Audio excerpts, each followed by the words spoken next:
औरत की जिंदगी एक कठपुतली की तरह होती है जो उंगलियों के इशारों पर चलती है। पहले वो अपने बाप और भाई के हाथों की कठपुतलियां बनती हैं और फिर शादी के बाद अपने ससुराल वालों की। माँ बाप तो शादी करके अपना फर्ज पूरा कर देते हैं और बेटी को भूल जाते हैं। ससुराल में बेटी पर जुल्म हो या उसको जान से मार दिया जाए, मगर माँ बाप समाज में बदनामी के डर से बस एक ही बात कहते हैं कि जहाँ बस जाया जाए उस जगह को आबाद करते रहना, उजाड़ कर बेघर मत हो जाना। माँ बाप जब बेटियों का रिश्ता देखते हैं तो सबसे पहले लड़के की जेब पर नज़र रखी जाती है। अगर वो भारी होती है तो रिश्ता वहीं पक्का हो जाता है। मेरी ज़िंदगी में भी एक भारी जेब वाले ने तूफान मचा दिया था। मेरा नाम मुस्कान है, मेरी उम्र 28 साल है। पापा मजदूरी करते थे और हम 2 बहन भाइयों को पालते थे। मेरी मम्मी पापा बहुत ही सीधे टाइप के इंसान थे। दुनिया की चालाकियाँ उनकी समझ से बाहर थीं। मेरे पापा का मुझसे बहुत लगाव था।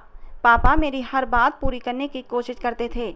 हमेशा मुझसे कहते कि मैं तुम्हारे लिए बहुत ही खूबसूरत और बहुत ज़्यादा अमीर लड़का तलाश करूँगा, जहाँ तू रानी बनकर ऐश करेगी। मुझे कभी कभी अपने पापा की बातों पर बहुत हैरत होती थी, क्योंकि मैंने कभी भी इतने ऊंचे सपने नहीं देखे थे। मैं पापा की बात पर मुस्कुरा देती। ना जाने पापा को कौन से दिन का इंतज़ार था और वो किस बुनियाद पर इतनी उम्मीदें लगाए बैठे थे। मैं माँ के साथ घर के कामों में हाथ बटाया करती थी। धीरे धीरे माँ ने भी घर की सारी जिम्मेदारी मुझ पर ही डाल दी थी, क्योंकि माँ अब बीमार रहने लगी थी। एक दिन हमारी एक पड़ोसन जो किसी फैक्ट्री में काम करती थी हमारे घर आई और कहने लगी, बेटी जवान हो गई है, उसके हाथ पीले कर दो। माँ के चेहरे पर एकदम परेशानी झलक आई थी। कहने लगी, कोई अच्छा रिश्ता हो तभी तो करूँ। मेरी पड़ोसन मुझे गौर से देखने लगी। मुझे उसके देखने से बहुत उलझन महसूस हो रही थी। उसके बाद कहती है कि एक रिश्ता जानती हूँ जहाँ तुम आसानी से शादी कर पाओगी। रिश्ता बहुत ही अच्छा है, लड़का भी बहुत अमीर है। मैं पड़ोसन की बात सुनकर हैरान रह गई कि अगर वो इतने ही अमीर हैं तो फिर हम जैसे गरीब घर में अपना रिश्ता क्यों करेंगे।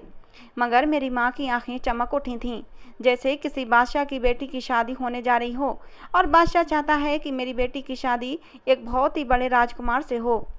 मेरी माँ की भी तो यही इच्छा थी कि कोई अमीर घराना ही उनकी बेटी को ले जाए, जहाँ उनकी बेटी राज करे। मगर ये सब तो किस्मत की बात है। मैंने बहुत सी ऐसी लड़कियों को आसमान से ज़मीन पर आते भी देखा है और कुछ को ज़मीन से तख्त पर बैठते हुए भी देखा था। मैं माँ को समझाना चाहती थी, क्योंकि मुझे पड़ोसन की बातें कुछ अजीब लग रही थीं। उसके बात करने का अंदाज कुछ अलग था। मगर मेरी माँ ने मेरी एक न सुनी और शाम को पापा के आते ही उनको सब कुछ बता दिया। हालांकि पापा भी मेरे रिश्ते के इंतज़ार में ही थे, इसलिए फ़ौरन हामी भर ली गई। अगले दिन ही मेरी माँ ने पड़ोसन के हाथ लड़के वालों को संदेश भिजवा दिया कि 1 हफ्ते के अंदर अंदर लड़के वाले हमारी बेटी को देखने आ जाएं। मगर हैरत की बात यह थी कि लड़के को मैं बहुत पसंद आई थी। मुझे तो किसी अनहोनी का एहसास सताए जा रहा था। मगर लड़के ने हमारे घर बैठे ही रिश्ते के लिए हाँ कर दी थी और दहेज लेने से भी मना कर दिया था। कहने लगा, ये रस्म रिवाज हम ख़त्म नहीं करेंगे तो कौन करेगा। आजकल लोग दहेज के पीछे मिडिल क्लास लोगों की बेटियों को घर पर बैठा कर ही बूढ़ा कर देते हैं। मेरे माँ बाप बहुत ही सादा दिल लोग थे। सामने बैठे लड़के की हर बात पर भगवान का धन्यवाद कर रहे थे कि उन्हें इतना अच्छा दामाद मिला है। समय का काम है गुजरना, तो गुजर ही जाता है। मंगनी होने के बाद भी मुझे किसी भी पल चैन नहीं आ रहा था। मेरा दिल हर समय बेचैन रहता। मगर मैं मम्मी पापा की खुशी देखकर खामोश रहती, लेकिन उनसे अपने दिल की बात नहीं कह पाती थी। कुछ ना देते देते भी मेरे माँ बाप ने न जाने कितने लाख का कर्ज उठा लिया था। मैं उनकी इकलौती बेटी थी। वो मेरे तमाम शौक़ पूरे करना चाहते थे। समय जैसे पर लगा कर उड़ गया था और फिर वो समय भी आ गया जब मुझे किसी और की हो जाना था। मेरी शादी हुई तो हर तरफ मिठाइयाँ बांटी गईं और फिर विदाई का शोर उठने लगा। तो फिर मम्मी पापा ने मुझे मेरे पति के साथ विदा कर दिया। मैंने इससे पहले कभी शहर का सफ़र नहीं किया था। ये मेरे लिए बिल्कुल नया था। गांव में तो शहर जैसा कुछ था ही नहीं। वहाँ रंग बिरंगे लोग और इतनी गहरी रोशनी देखकर तो मेरी आंखें हैरत से फैल गईं। हमारा गांव तो बहुत खूबसूरत और बहुत बड़ा सा था।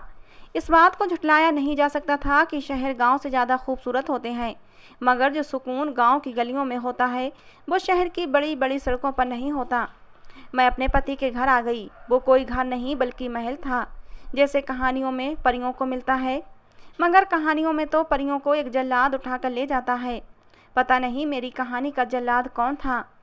मैं इस महलनुमा बंगले की रानी बन गई। हर तरफ फूल ही फूल बिखरे हुए थे। सब मुझ पर ऐसे फूल बरसा रहे थे जैसे मेरी डोली नहीं बल्कि मेरी अर्थी लाई जा रही हो। मेरा दिल बहुत ज़ोरों से धड़क रहा था, जबकि मेरा पति एकदम खामोश था और मेरे साथ चलता जा रहा था। उसके चेहरे पर किसी भी तरह की कोई खुशी नज़र नहीं आ रही थी। जब मेरा पति रिश्ता लेकर गया था तब तो वो बहुत खुश था। मेरी सास बहुत ही मॉडर्न सी साड़ी पहने न जाने कौन कौन सी रस्में अदा कर रही थीं। इतना लंबा सफ़र करने के बाद अब मैं बैठे बैठे थक चुकी थी और थकावट मेरे चेहरे से ही जाहिर हो रही थी। रस्में ख़त्म हुई तो मेरी मॉडर्न सास ने मुझे कमरे में भेज दिया। इतना बड़ा कमरा तो मैंने ज़िंदगी में कभी नहीं देखा था। मैं वहाँ बैठे बैठे अपने पति का इंतज़ार करने लगी। शादी का लाल जोड़ा पहने पहने अब मैं बहुत ज़्यादा थक चुकी थी, क्योंकि जोड़ा भी बहुत भारी था, लेकिन वो बहुत ही खूबसूरत था। मैं अपने पति का इंतज़ार करती हुई अपने जोड़े पर हाथ फेर रही थी। साथ ही साथ ये सोचकर मुस्कुरा रही थी कि मैंने अपनी माँ से कितनी जिद की थी कि मैं अपनी शादी पर लाल जोड़ा नहीं बल्कि सफ़ेद लहंगा पहनूंगी। मेरी बात पर मेरी माँ परेशान हो जाती थीं और कहती कि लाल रंग तो शगुन का रंग है और शादी पर लाल जोड़ा ही पहनना। अभी मुझे कुछ देर ही गुजरी थी ये सब सोचते हुए कि मेरा पति कमरे में आया। मैं एकदम सीधी होकर बैठ गई। वो खामोशी से आया, सीधा अलमारी के पास चला गया और उसमें से एक थैली निकाल कर मेरे पास आ गया। थैली में शायद कोई सूट था। मुझे हैरत हुई, मगर ये सोचकर खामोश रही कि शायद वो मुझे कपड़े बदलने के लिए सूट दे रहा है। मगर जान तो उस समय निकली जब उसने मुझे सफ़ेद सूट पकड़ा दिया और बोला कि ये तुम्हारी मुंह दिखाई का तोहफा है। शादी की रात पति कमरे में आया तो मुंह दिखाई में सफ़ेद जोड़ा देकर बोला, आज से तुम विधवा की ज़िंदगी गुजारोगी। मैं हैरान हो गई। मैंने अब इस बात से अपने पति की तरफ देखा जो अपने जिंदा होने के बाद भी मुझे विधवा होने का जोड़ा दे रहा था। मेरी जबान तो जैसे तालू से जा लगी थी। मैंने खुद में हिम्मत जमा करते हुए अपने पति से कहा कि आप कैसी बातें कर रहे हैं। कौन पति अपनी पत्नी से शादी के पहली ही रात विधवा होने की बात करता है। विधवा शब्द सुनकर तो मेरी रूह कांप गई थी। मैंने दिल ही दिल में अपने पति की लंबी ज़िंदगी के लिए भगवान से प्रार्थनाएं की थीं और उनसे कारण जानना चाहा, मगर मेरा पति बोला, अगर बात न मानी तो अभी के अभी तलाक दे दूंगा। मेरे पति ने मेरे सामने कुछ पेपर्स रख दिए। मेरे सर पर आसमान टूट पड़ा। मेरा पति खामोशी से मेरे पास से उठा और कमरे से बाहर चला गया। मैं परेशानी की हालत में कभी अपने लाल जोड़े को तो कभी अपने हाथ में पकड़े सफ़ेद जोड़े को देख रही थी। अचानक से मेरे दिमाग में मेरी माँ की कही हुई बात आ गई कि शादी के बाद सफ़ेद जोड़ा तो पहनने की कभी इच्छा भी मत करना। ये वो रंग है जो सुहागन नहीं पहनती। मुझे मेरी माँ की बहुत ज़्यादा याद सताने लगी। ना जाने माँ ने कैसे घराने में मुझे ब्याह दिया था। मैं आंसू पोंछती हुई अपने लाल जोड़े पर आखिरी निगाह डालते हुए उठी थी और कपड़े बदल लिए। मैं बहुत ही बदनसीब औरत थी कि अपने पति की जिंदा होते हुए भी मैंने अपने पति की विधवा की ज़िंदगी गुजारने पर मजबूर थी। मुझे अपने पति से शिकवा होने लगा था।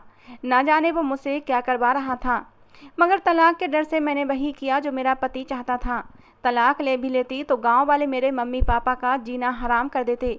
इसलिए अब की बार भी मुझे एक बेटी होने के नाते खामोश रहना पड़ा। लोगों का काम है बोलना और बातें बनाना, मगर वो ये बात नहीं जानते कि उनकी ज़बान के जहर से बचने के लिए बेटियां न जाने कौन कौन सी तकलीफ़ और परेशानियां अपनी ससुराल में बर्दाश्त करती हैं। कुछ तो मारपीट और न जाने क्या क्या जुल्म बर्दाश्त करती हैं। मगर लोग क्या कहेंगे, इस डर से अपने ऊपर होने वाले जुल्म के खिलाफ आवाज़ नहीं उठाती। उन्हें ये डर होता है कि कहीं पति तलाक न दे दे और आसपास के लोग उनका जीना मुश्किल न कर दें। मजबूरन मैं अपने जिंदा पति की विधवा ज़िंदगी जीने को मजबूर थी। मेरा एक ही देवर था, मगर वो कभी घर में दिखाई नहीं देता था। मेरी सास मुझे कमरे में ही खाना दे जाती थीं और फिर वापस चली जाती। मैं अपनी सास से कुछ कहना चाहती तो आंखों में आंसू लिए वो हाथ जोड़कर मुझे खामोश रहने को कहती। वैसे तो मेरी सास इतनी मॉडर्न थी, लेकिन जब से मैंने अपने पति की विधवा की ज़िंदगी गुजारी थी तब से मेरी सास ने मुझे अछूत करार दे दिया था। मैं एक कमरे में बंद रहती, वही मुझे खाना दे दिया जाता। लोगों के सामने नहीं जाती थी। जब मेरी सास मुझे खाना देने आती तो मैं उनसे पूछने की कोशिश करती कि ये सब क्या है और मैं अपने पति के जिंदा रहते हुए भी विधवाओं वाली ज़िंदगी क्यों गुजार रही हूँ। तो मेरी सास मुझे कुछ न बताती। मुझे ऐसा लगता जैसे कोई राज है जो वो मुझसे छिपा रही हैं, मुझे बताना नहीं चाहती। मैंने शादी की पहली रात के बाद ही दोबारा अपने पति को नहीं देखा था। मुझे अपने पति की याद सताती तो मैं खुद को किसी न किसी तरह समझा लेती थी। मेरे विधवा होने का दूसरा महीना था कि अचानक घर में जैसे कोहराम मच गया था। अचानक से बाहर से रोने की आवाज़ें आने लगीं, मगर मुझे कमरे से निकलने की भी अनुमति नहीं थी। मैंने रोने की आवाज़ें सुनकर हल्का सा दरवाज़ा खोला तो सामने मेरी सास बैठी रो रही थीं और सामने ही न जाने किसका शरीर पड़ा हुआ था, जिसके ऊपर सफ़ेद चादर पड़ी हुई थी। अब तो मेरा पूरा शरीर कांपने लगा था। मैंने डरते हुए अपनी सास से पूछा, क्या हुआ है और ये सामने कौन लेटा हुआ है? तो मेरी सास ज़ोर ज़ोर से चिल्लाने लगी और कहने लगी, मुबारक हो, तेरा पति अब इस दुनिया में नहीं रहा। उनके पास कॉलोनी की कुछ औरतें और भी मौजूद थीं, जो मुझे देखने लगीं और बोलीं, ये तो कितनी बदनसीब है, शादी के 2 महीने के बाद ही विधवा हो गई, लेकिन तूने अपने पति के मरने से पहले ही सफ़ेद जोड़ा पहन लिया। अरे तो जैसी पत्नी तो भगवान किसी को न दे। ये सब क्या हो रहा था, मुझे कुछ समझ नहीं आ रहा था। जाने क्यों ये सब लोग ऐसी बातें कर रहे थे। मैं जल्दी से अपनी सास के पास गई और जैसे ही सामने पड़े शरीर से कपड़ा हटाया, मेरी चीख निकल गई, क्योंकि वो कोई और नहीं बल्कि मेरा ही पति था। मैंने अपने पति की बात मानकर 2 महीने से विधवाओं वाली ज़िंदगी जी रही थी और अब अचानक मेरा पति मर गया था। मैं बहुत रोई, पर यह देखकर होश उड़ गए कि उसके मरते ही उसका जल्दी से अंतिम संस्कार कर दिया गया और फिर सब घर में खुशियाँ मनाने लगे। मुझे भी दुल्हन का जोड़ा पहनाकर कमरे में बिठा दिया गया। ये कैसे अजीब लोग थे। जब पति जिंदा था तो सफ़ेद कपड़े पहनने को मजबूर कर दिया और विधवा बना दिया, और जब मुझे विधवा रहना था तो मुझे दोबारा से दुल्हन बनाया गया। मगर अब की बार मैं खामोश न रही और सास से कहने लगी कि मुझे नहीं बनना दुल्हन। मैं अपने पति की विधवा हूँ, इसलिए मैं दोबारा लाल जोड़ा नहीं पहनूंगी। और आप ये कैसी बातें कर रही हैं? कैसी माँ हैं आप जो अपने बेटे के मरने पर इतनी खुश हैं, बल्कि मुझे भी लाल जोड़ा पहनने के लिए कह रही हैं। मगर मेरी सास की बात सुनकर मेरी तो आंखें हैरत से फैल गईं। जब मेरी सास ने कहा कि वो मेरी सौतन का बेटा था, मेरा बेटा होता तो उसके जिंदा रहते हुए कभी तुम्हें विधवा वाली ज़िंदगी जीने को ना कहती। मुझे तो तुम शुरू से ही बहुत पसंद थी और मेरा मकसद तुम्हें ब्याह कर लाने का कुछ और ही था, क्योंकि अब तुम्हारा पति इस दुनिया में नहीं रहा तो अब तुम मेरे सगे बेटे की पत्नी बनोगी और तुम अब विधवा नहीं रहोगी। अपनी सास की बातें मैं खामोशी से आंखें फाड़े सुन रही थी। मुझे तो अपनी कानों पर विश्वास ही नहीं आ रहा था। जो सास कह रही थी वो हकीकत है या झूठ। मैंने अपनी सास से कहा कि मैं अपनी माँ के घर वापस जाना चाहती हूँ, मगर मेरी सास ने मुझे धमकी दी कि अगर तुम वापस अपनी माँ के घर गई तो तुम्हें जान से मार दिया जाएगा। मैं अपनी सास की धमकी पर डर गई थी। मैंने अपनी सास की बात मान ली और उनके दूसरे बेटे से शादी कर ली। अब की बार मुझे फिर से दुल्हन की तरह सजाया गया और हैरत की बात यह थी कि मुझ पर पहले से भी कई ज़्यादा रूप चढ़कर आया था। मगर जान तो तब निकली जब कमरे में सास का दूसरा बेटा आया। मैं घूंघट निकाले बिस्तर पर बैठी थी जब उसने आते ही मेरी चूड़ियों से खेलना शुरू कर दिया। कुछ ही देर गुजरी थी कि उसने मेरा हाथ जोर जोर से झटकना शुरू कर दिया। मैं एकदम से घबरा गई। मैंने घूंघट उठाया तो मेरे सामने बहुत ही खूबसूरत नौजवान लड़का बैठा था, मगर वो बेदर्दी से मेरे हाथ को कभी मरोड़ रहा था तो कभी उछाल रहा था। तकलीफ मेरे बर्दाश्त से बाहर हो रही थी, तो मैंने अपना हाथ छुड़ा लिया और आंखों में आंसू लिए बिस्तर से उठने लगी। तब वो जोर जोर से चीखने लगा और कहने लगा, मुझे अपनी पत्नी की चूड़ियाँ बहुत पसंद हैं, मुझे अपनी पत्नी की चूड़ियाँ बहुत पसंद हैं। वो यही कह कर बार बार चीख रहा था। जब मेरी सास एकदम कमरे में आई और कहने लगी, बहू, तेरा पति दिमागी मरीज है और अब इसका ख्याल रखना तेरा फ़र्ज है, क्योंकि अभी तेरा पति है और पति परमेश्वर होता है। मैंने अपनी सास की बातें सुनी तो एकदम से घबरा गई और फूट फूट कर रोने लगी। ये सब मेरे साथ क्या हो रहा था? शादी तो एक बहुत ही पवित्र बंधन होता है और वही शादी मेरे लिए एक मुसीबत बन गई थी। एक पागल पति को पूरी ज़िंदगी संभालना कोई आसान काम नहीं था। मेरी सास ने मुझे कुछ दवाइयाँ दी कि अपने पति को खिला दो। दवाइयाँ खाने के बाद मेरा पति पूरी रात सोया रहा, मगर मैं एक पल के लिए भी सो न सकी। मैं सारी रात यही सोचती रही कि आगे की ज़िंदगी कैसे गुजरेगी। मैंने तो कभी नहीं सोचा था कि मेरी सादा सी ज़िंदगी में इतने तूफान आएंगे और मैं अकेले ही इनसे लड़ती रहूँगी। अगली सुबह मैं सादा सा जोड़ा पहनकर कमरे से बाहर निकली और अपने पति के लिए नाश्ता बनाने किचन में गई। मगर मेरे हैरत की हद न रही जब मेरी सास ने मुझे चौंक कर देखा और कहा कि किस हुलिये में बाहर आई हो? तुम्हारी नई नई शादी हुई है, जाओ बन सवर कर नीचे आओ और नाश्ते की बिल्कुल भी चिंता मत करो, वो नौकरानी बना लेगी। तुम बस आराम करो और अपने पति का ख्याल रखो। मेरी सास अब रोज़ाना मुझे नए नए सूट ला कर देती और मुझे रोज़ तैयार होने को कहती, मगर मुझे तैयार होने का कोई शौक़ ही नहीं था। मैं आखिर किसके लिए तैयार होती? ऐसे पति के लिए जिसको अपना ही होश नहीं था। मगर मुझे मजबूरन अपने सास के कहने पर रोज़ तैयार होना पड़ता। मुझे घर में किसी तरह की कोई कमी नहीं थी, खाने पीने पर भी कोई रोक टोक नहीं थी। अच्छे से अच्छा पहनना, अच्छे से अच्छा खाना और सोने के ज़ेवरात हर समय मेरे शरीर पर सजे रहते थे। मेरा पागल पति मुझे अजीब अजीब सी नज़रों से देखता तो मुझे उलझन महसूस होने लगती। कभी कभी तो मुझे अपना पति एकदम ठीक लगता। ऐसा लगता जैसे कि मेरी सास मेरे पति के पागल होने का झूठ बोलती है और मेरा पति भी पागल होने का नाटक करता है। लेकिन कभी कभी वो ऐसी हरकतें कर देता कि मेरा विश्वास डगमगाने लगता। मुझे विश्वास हो जाता कि मेरा पति सच में ही पागल है। धीरे धीरे मेरी शादी को 3 महीने हो चुके थे, मगर एक पल के लिए भी मुझे सुकून नसीब नहीं हुआ था। हर समय मेरे दिमाग में एक ही बात रहती कि आखिर मेरी सास ने ये सब क्यों किया। मेरे पहले पति से मेरी सास की क्या दुश्मनी थी, और अगर मैं उन्हें इतनी ही पसंद थी तो उन्होंने पहले ही मेरी शादी अपने पागल बेटे से क्यों नहीं करवाई। कई सवाल और कई जवाब मेरे दिमाग में बनते बिगड़ते रहते, मगर मुझे सुकून देने वाला कोई जवाब न मिलता। समय का काम है गुजरना और गुजर ही जाता है।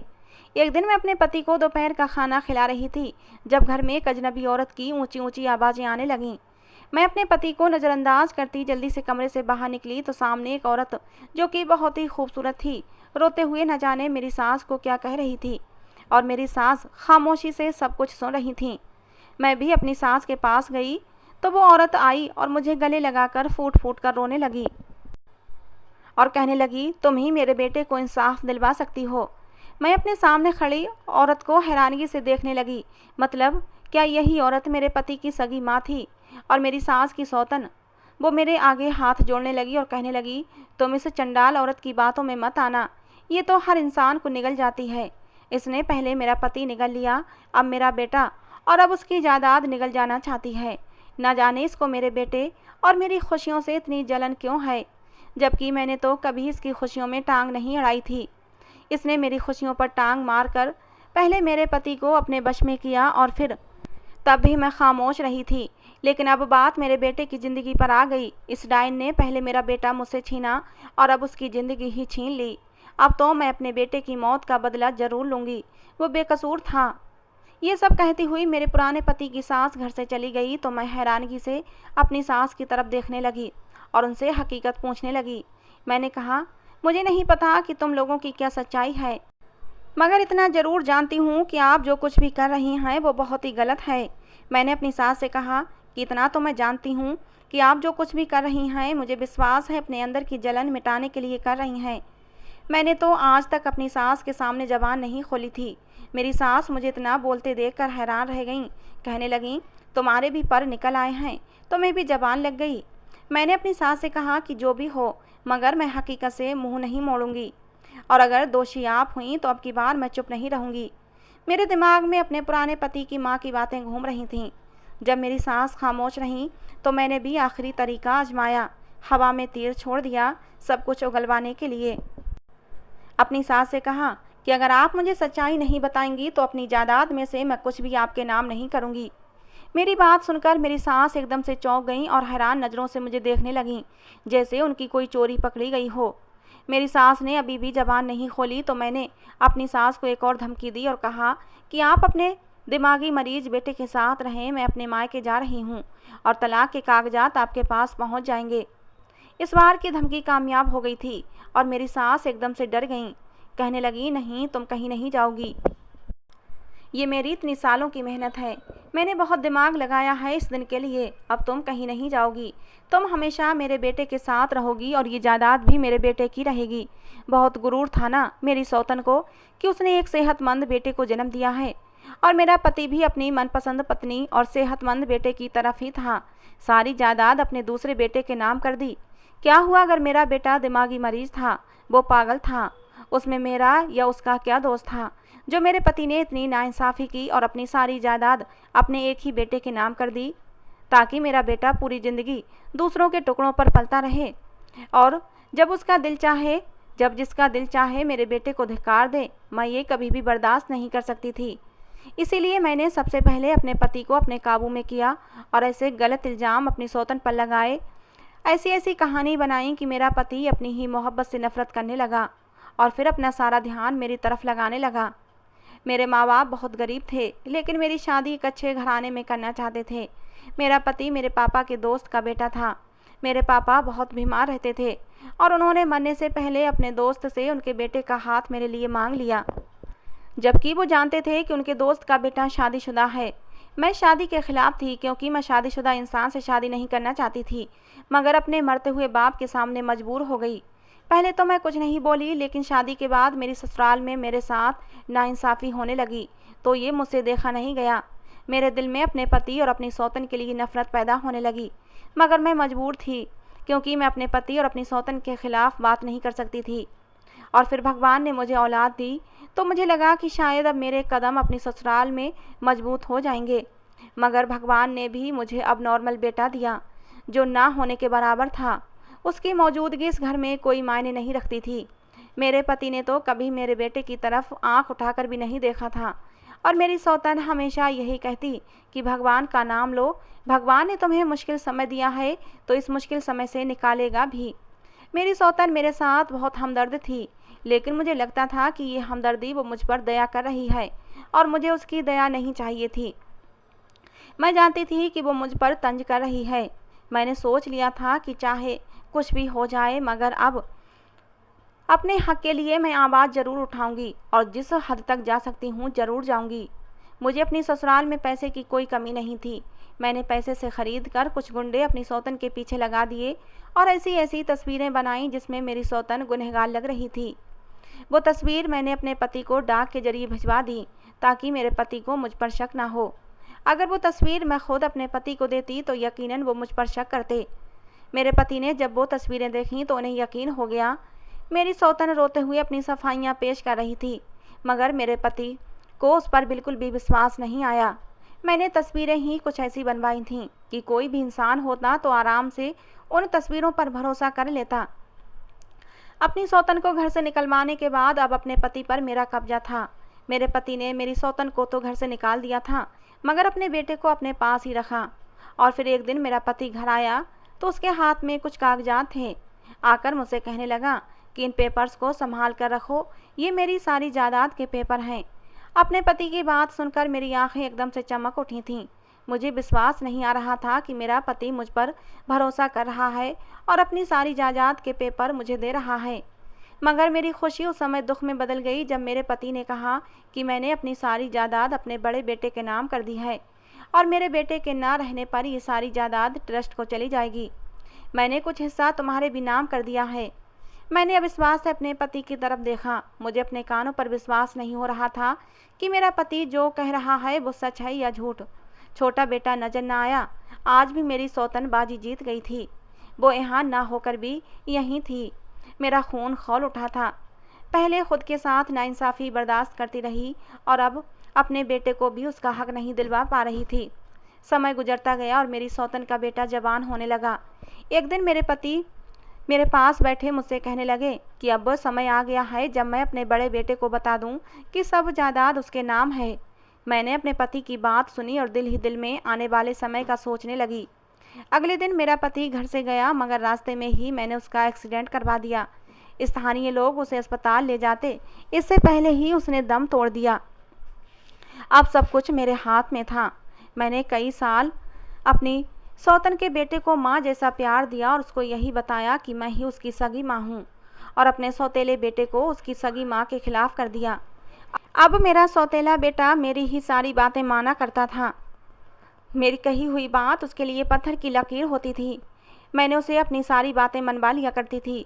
मैंने इतने साल तुम्हें पाला है, तुम्हारा ख्याल रखा है, तो क्या तुम मेरे लिए इतना भी नहीं कर सकते? अगर मेरी जगह तुम्हारी सगी माँ होती तो क्या तुम उसके फैसले से इनकार करते? बस यही बातें सुनकर वो मेरे बहकावे में आ जाता था। मेरी हर बात मानता था। बस एक बात नहीं मानता था कि अपनी जायदाद मेरे नाम नहीं करता था। मैं जब भी जायदाद की बात करती तो कहता कि माँ, मेरा सब कुछ आपका ही तो है। मैंने एक वकील से बात की जिसने कहा कि तुम्हारा बेटा दिमागी मरीज है, तुम किसी भी तरह उसके नाम जायदाद नहीं करवा सकती क्योंकि वो अपने होश में नहीं है। और तुम्हारा बड़ा बेटा तुम्हारे नाम कभी भी जायदाद नहीं करेगा, इसलिए तुम कोई और तरीका आजमाओ। अब मैं ऐसी गरीब और बेसहारा लड़की को ढूंढ रही थी जो मेरी सौतन के बेटे से शादी कर ले। और फिर मेरी एक सहेली की फैक्ट्री में काम करने वाली एक औरत ने तुम्हारे घर का पता दिया। अगले ही दिन मैं अपने बेटे को समझाकर वहाँ ले गई। पहले तो मेरा बेटा शादी नहीं करना चाहता था, मगर जब मैंने उसे ब्लैकमेल किया तो वो मान गया और इस बात पर खुश भी होने लगा कि मैं गरीब लोगों को दहेज देने से मना कर दिया है। और फिर उसके साथ तुम्हारी शादी करवाई ताकि शादी के बाद सारी जायदाद तुम्हारे नाम हो जाएगी। और इसीलिए मैंने तुम्हारे पति को रास्ते से हटा दिया। मैंने सोचा कम से कम इस तरह तो सारी जायदाद मेरे नाम हो जाएगी।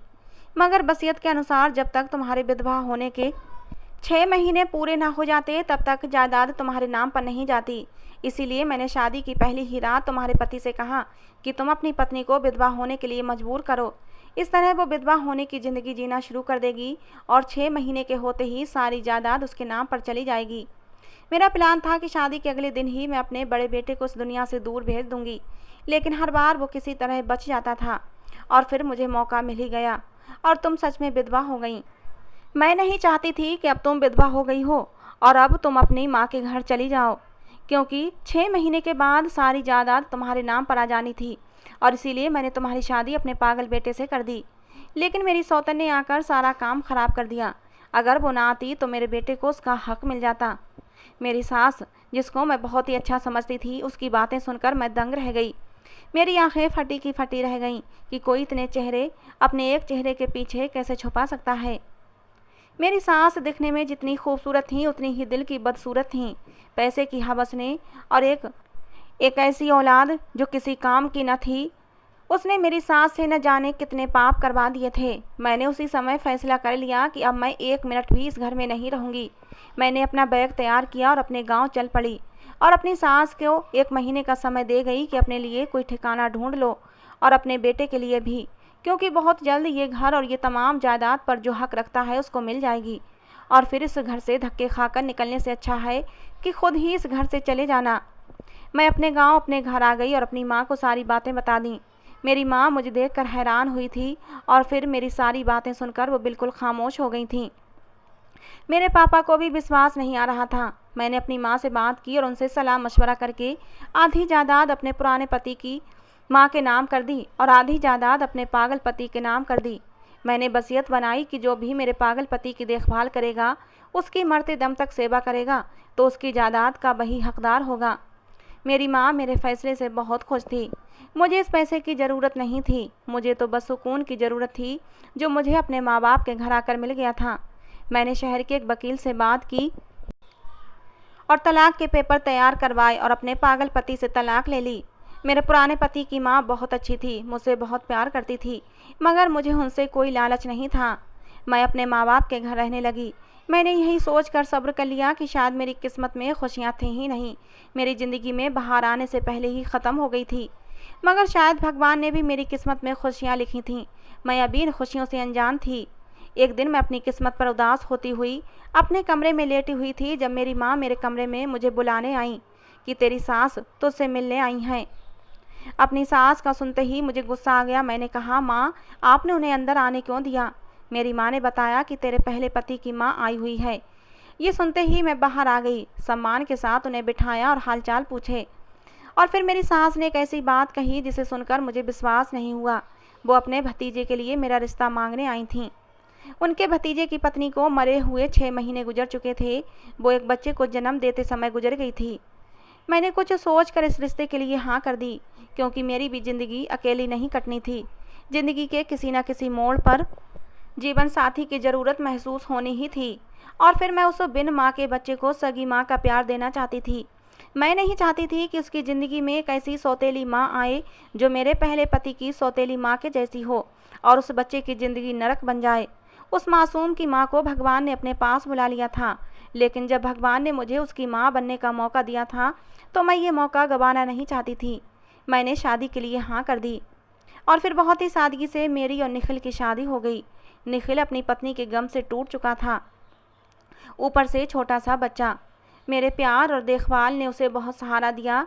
कुछ ही दिनों में वो खुद के लिए मेरी मोहब्बत और बच्चे के लिए मोहब्बत देखकर मेरा दीवाना हो गया और अब मेरा बहुत ज़्यादा ख्याल रखता है। मैं भी निखिल के बच्चे का बहुत ध्यान रखती हूँ, बिल्कुल उसकी सगी माँ की तरह उसकी देखभाल करती हूँ। तो दोस्तों, ये थी आज की हमारी कहानी। आपको कैसी लगी ज़रूर बताना, अपनी राय ज़रूर देना। कहानी पसंद आई हो तो प्लीज़ लाइक ज़रूर कर देना। रोज़ एक नई कहानी सुनने के लिए हमारे चैनल को सब्सक्राइब करना। कहानी को अंत तक सुनने के लिए दोस्तों आप लोगों का बहुत बहुत धन्यवाद। मिलते हैं अगली किसी नई कहानी के साथ।